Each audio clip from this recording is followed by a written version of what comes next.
अस्सलाम वालेकुम students, hope so आप सब ठीक होंगे। लास्ट लेक्चर में बच्चे हम लोगों ने मरकज़ी बैंक के प्राइस वाला टॉपिक जो था वो स्टार्ट किया था, यानी कि सेंट्रल बैंक के जो फंक्शंस होते हैं, जितने भी फंक्शन सेंट्रल बैंक परफॉर्म करता है वो हम लोगों ने टॉपिक स्टार्ट किया था। लास्ट लेक्चर में हम लोगों ने जो थे वो इसके हाफ फंक्शंस को डिस्कस किया था। जो रिमेनिंग हाफ फंक्शंस हैं वो हम आज के लेक्चर में जो है बच्चे डिस्कस करेंगे। लास्ट लेक्चर में हम लोगों ने डिस्कस किया था नोट जारी करना, ठीक है, हुकूमत के बैंक के तौर पर ये इसके कौन कौन से जो है वो फ़राइज़ हैं, उसके अलावा बैंकों के बैंक के तौर पर मरकज़ी बैंक जो है कौन कौन से फ़राइज़ सर अंजाम देते हैं।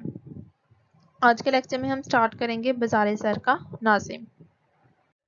बाज़ार ज़र का नाज़िम, बाज़ार ज़र को बच्चे हम लोग मनी मार्केट जो है वो भी कहते हैं। बाज़ार ज़र में जो ज़र की तलब है उसके मुताबिक इसकी तख्लीक की जाती है। मरकज़ी बैंक मुल्क में बाज़ार ज़र का नाज़िम और मुहाफ़िज़ जो है वो होता है, वो इसके क़याम और तरक्की के लिए काम करता है। यानी कि किसी भी कंट्री का जो सेंट्रल बैंक है वो मनी मार्केट को जो है वो क्रिएट करने, इसकी डेवलपमेंट के लिए काम कर रहा होता है। वो मुल्क में ज़र की मुनासिब मिक़दार, यानी कि मुनासिब मिक़दार से यहाँ पर क्या मुराद है कि जितनी जो है वो मुल्क में ज़र की तलब है इसके मुताबिक जो है वो ज़र को जो है वो सर्कुलेट करे, ठीक है। इसके मुताबिक जो है वो ज़र को गर्दिश में रखे और ज़र के निज़ाम को मजबूत बुनियादों पर इस्तवार करने के लिए मुख्तलिफ इक़दामात जो है वो आप लोगों का सेंट्रल बैंक करता है। इस काम के लिए जो मरकज़ी बैंक है वो बाकायदा तौर पर एक पॉलिसी जारी करता है जिसे मॉनेटरी पॉलिसी का नाम दिया जाता है। बच्चे कंट्री के अंदर जितनी भी मनी सर्कुलेट करती है, जितनी भी मनी जो है वो गर्दिश कर रही होती है, उसको कंट्रोल करने के लिए, उसकी क्वांटिटी पहले की निस्बत बढ़ाने के लिए या कम करने के लिए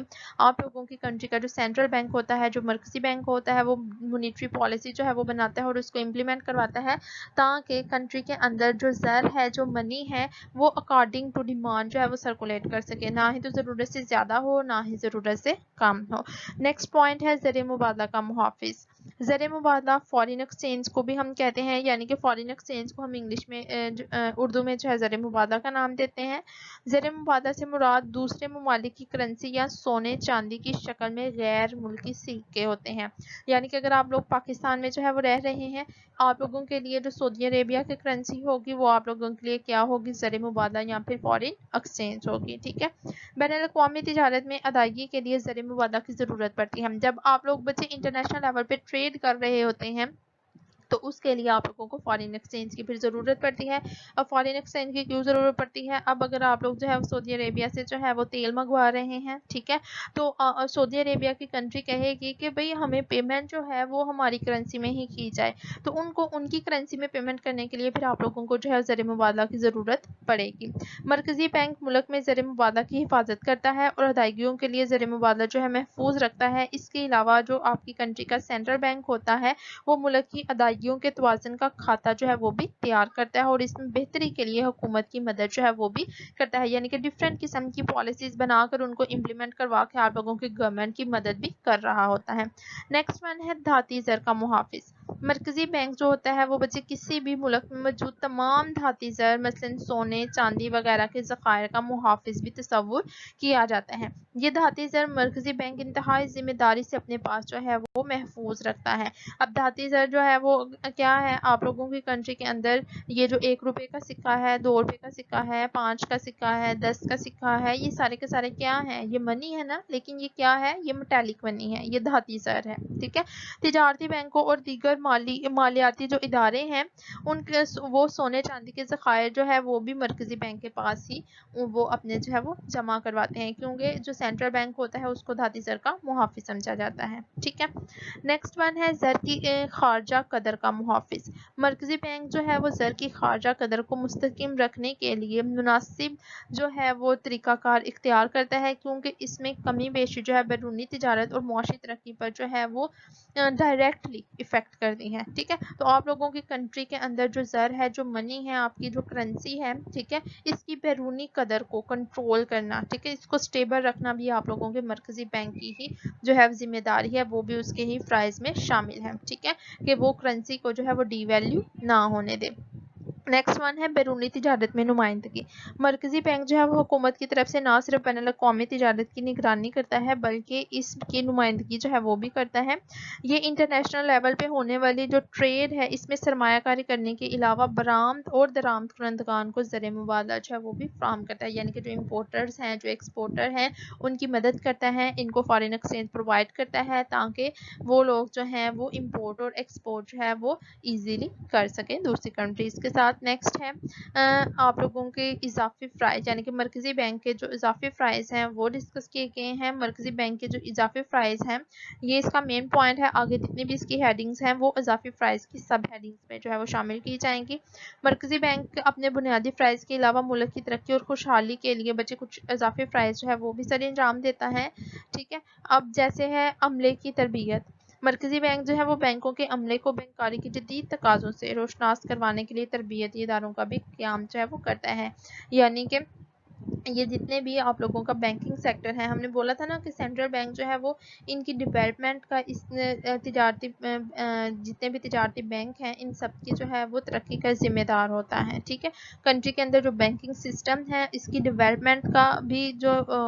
फंक्शन है वो भी इसके ज़िम्मे है कि कंट्री के अंदर जो बैंकिंग सिस्टम है वो इसको डेवलप करे सेंट्रल बैंक। ठीक है, तो डेवलपमेंट किस तरीके से लाई जा सकती है कि वहाँ पर मौजूद जो अमला है जो स्टाफ है उसको जो है वो ट्रेनिंग प्रोवाइड की जाए। ठीक है, तो डिफरेंट ट्रेनिंग इंस्टीट्यूट जो है वो ओपन किए गए हैं, मरकज़ी बैंक की तरफ से ओपन किए जाते हैं कि जितने भी बैंक्स हैं वो वहाँ का उनका अमला जो है वो उन इदारों में जाए, वहाँ से जो है वो प्रॉपर ट्रेनिंग हासिल करें ताकि जितनी भी नई टेक्नोलॉजी आ रही है, जितने भी न्यू मेथड्स आ रहे हैं वो सारे के सारे न्यू मेथड्स जो हैं वो स्टाफ जो है वो सीखे और बाद में उनको इम्प्लीमेंट करे। इससे ओवरऑल जो है वो आप लोगों का बैंकिंग सेक्टर जो है वो प्रमोट होगा और इसकी डेवलपमेंट होगी। नेक्स्ट वन है बचत को फ़रोग देना। मरकज़ी बैंक जो है मुल्क में बचत को फ़रोग देने के लिए भी मुख्तलिफ तरीके और पॉलिसियाँ जो है बच्चे बनाता है। ये डिफरेंट पॉलिसीज़ जो है वो ना सिर्फ बनाता है बल्कि इनको इम्प्लीमेंट भी करवाता है ताकि लोगों में जो है वो सेविंग हैबिट को प्रमोट किया जा सके। जब लोग जो है वो सेविंग ज़्यादा से ज़्यादा करेंगे, ठीक है, तो इसका जो है वो इफ़ेक्ट क्या होगा, जब वो सेविंग करेंगे तो अपनी रकम जो है वो बैंक्स में जो है वो जमा करवाएंगे। जब बैंक्स में जमा करवाएंगे बैंक्स के पास जो है डिपॉजिट ज़्यादा आएगा, डिपॉजिट ज़्यादा आएगा तो ज़्यादा जो है वो सरमायाकारी कर सकता है बैंकिंग सेक्टर। नेक्स्ट वन है ज़राई और सनदी तरक्की।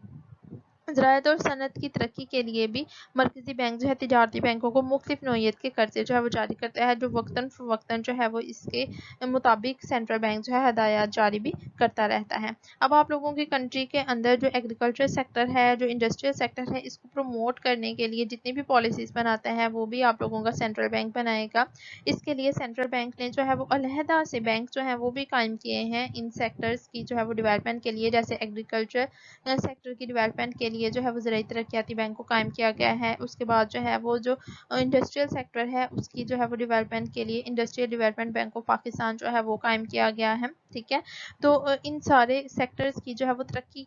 को जो है वो नज़र में रखना और इनकी जो है वो तरक्की पहले की निस्बत जो है वो ज़्यादा करना और इन लोगों को जो है वो आसान शराइत पर जो है वो कर्जे देना भी आप लोगों के सेंट्रल बैंक की ही जिम्मेदारी है, जिसके लिए वो डिफरेंट पॉलिसीज़ ना सिर्फ बनाता है बल्कि इनको इम्प्लीमेंट भी करवाता है। क्योंकि अगर जो है डिफरेंट सेक्टर्स आप लोगों के ग्रो करेंगे, वो डेवलप करेंगे तो ओवरऑल आप लोगों की कंट्री जो है वो डेवलप करेगी। नेक्स्ट वन है बैनुल अक़वामी इदारों में नुमाइंदगी। मरकज़ी बैंक जो है वो आलमी अदारे जैसे कि IMF, इंटरनेशनल मॉनेटरी फ़ंड जो है और वर्ल्ड बैंक वगैरह से लेन देन में अपने जो है वो मुल्क की नुमाइंदगी भी करता है, यानी कि अगर आप लोगों के कंट्री ने जो है IMF से, वर्ल्ड बैंक से कर्जा वगैरह लेना है तो आप लोगों का जो सेंट्रल बैंक है इन इदारों में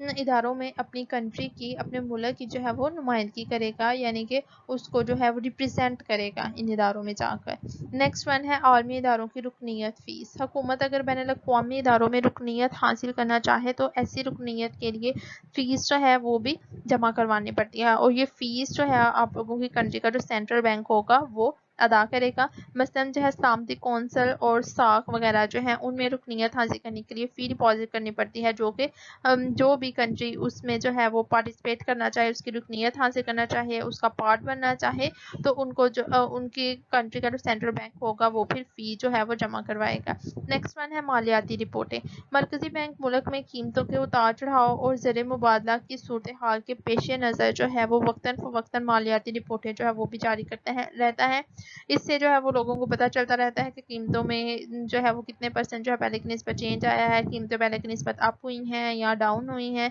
ज़र मुबादला कंट्री के अंदर जो है वो मौजूद है या नहीं है, इसमें इजाफा हुआ है या कमी हुई है। ये सारे का सारा जो है वो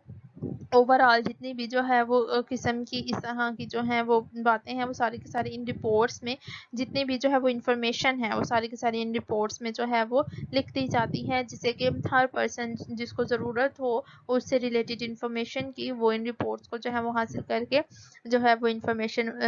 इससे रिलेटेड हासिल कर सकता है। तो बच्चे आज के लेक्चर में हम लोगों ने जो है वो जितने भी आप लोगों की कंट्री के सेंट्रल बैंक के प्राइस होते हैं वो डिस्कस कर लिए हैं, जितने भी फंक्शंस हैं आप लोगों की बुक पे गिवन है वो सारे के सारे हमने डिस्कस कर लिए हैं। अगर इन फंक्शंस में आप लोगों को किसी किस्म की कोई प्रॉब्लम है, कोई मसला है, किसी जगह से किसी पॉइंट की आप लोगों को समझ नहीं आए, तो आप लोग जो है कमेंट करके उसको क्लियर कर सकते हैं। और डेली का डेली लेसन जो है बच्चे डेली बेसिस पे आप लोग याद कर लिया करें, क्योंकि आप लोगों के अगर जो है वो टेस्ट सेशन होंगे तो फिर आप लोगों को जो है ज़्यादा टेंशन नहीं फेस करनी पड़ेगी, क्योंकि आप लोगों ने डेली का डेली लेसन साथ साथ जो है वो याद किया होगा, तो इजीली आप लोग जो है वो टेस्ट भी अच्छे नंबर से जो है वो पास कर सकेंगे।